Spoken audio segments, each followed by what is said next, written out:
ఓం సదాశివసమారంభాం వ్యాసశంకరమధ్యమాం అస్మదాచార్యపర్యంతాం వందే గురుపరంపరాం. జ్యోతిష్ శాస్త్రాన్ని భావితరాల వారికి ప్రసాదించిన ఋషుల యొక్క పాదపద్మాలకి నమస్కారం చేసుకుంటూ, అలాగే నాకు ఈ జ్యోతిష విద్యను నేర్పిన గురువర్యులు జ్యోతిష బ్రహ్మ కీర్తిశేషులు శ్రీ ఈరంకి సూర్యనారాయణమూర్తి గారు, సూర్యశ్రీ దైవజ్ఞ గారి యొక్క పాదపద్మాలకి నమస్కారం చేసుకుంటూ, ఓం శ్రీ మహాగణాధిపతి నమః, శ్రీ గురుభ్యో నమః, హరి ఓం. వీక్షకులందరికీ నమస్కారం.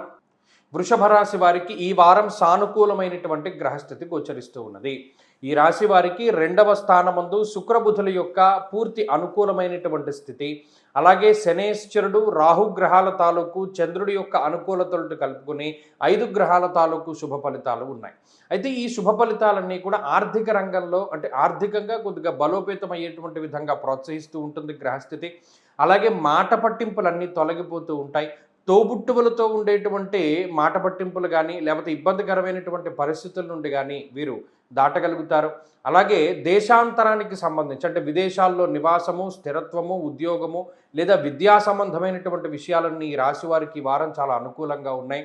పోటీ పరీక్షలు లేదా ఇంటర్వ్యూలకి సంబంధించినటువంటి విషయాలు, కొత్త ఉద్యోగాల్లో జాయిన్ అవుతూ ఉండడం లేదా కొత్త ఉద్యోగాలకే చేసేటువంటి ప్రయత్నాలన్నీ కూడా సఫలీకృతం అయ్యేటువంటి పరిస్థితులు వృషభ రాశి వారిలో కనబడుతూ ఉన్నాయి.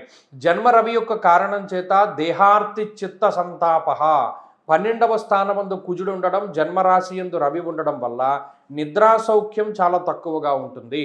అంటే సుఖంగా పడుకోలేకపోతారు, సుఖంగా తిండి తినలేకపోతారు. అంటే నచ్చనటువంటి దాన్ని తినవలసి వస్తుంది. అంటే మీరు ఏదైనా బాగా ఆకలేసేసినప్పుడు ఇక తప్పదు, మనం ఇది తినకపోతే పడిపోతాం అనేటువంటి సందర్భంలో ఆ చుట్టూ ఉండే పరిసరాలు బాగా లేకపోయినా, మీకు నచ్చినటువంటి ఆహార పదార్థాలు లేకపోయినా అది తినవలసినటువంటి పరిస్థితులు ఉంటాయి.